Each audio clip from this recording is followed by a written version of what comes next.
ప్రార్థన చేసుకుందామండి. స్తోత్రం స్తోత్రం స్తోత్రం. సకల ఆశీర్వాదాలకు కారణభూతుడా తండ్రి, నీకు వందనాలయ్యా. నువ్వు సజీవుడైన దేవుడు అని నీ లేఖనం ద్వారా మాకు తెలియపరిచావు. నీకంటే కొన్ని వందల సంవత్సరాల ముందుగానే ప్రవక్తలు ప్రవచించారు. నువ్వు సజీవుడు అయిన దేవుడు అని ప్రకటన చేశారు.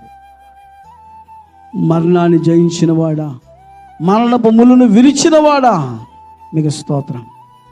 ఇదిగో మరణ బంధకములు మమ్మల్ని ఇలుచు ఉండగా, మరణ బంధకములు మరణ బాధలు మమ్మల్ని తరుముచ్చు ఉండగా వాటి నుంచి మీరు విడిపించే దేవుడు కనుక మీకు స్తోత్రం. మమ్మల్ని విడిపించారు. ఈ లోక మరణం నుంచి మమ్మల్ని విడిపించారు. ఆ నిత్య నరకం నుంచి మమ్మల్ని విడిపించారు. మీ రాజ్యానికి వారసులుగా చేసి ఇంకా మా కుటుంబాలు, రక్షణ లేని కుటుంబాలు ఉంటే వారికి రక్షణ దయచేయండి.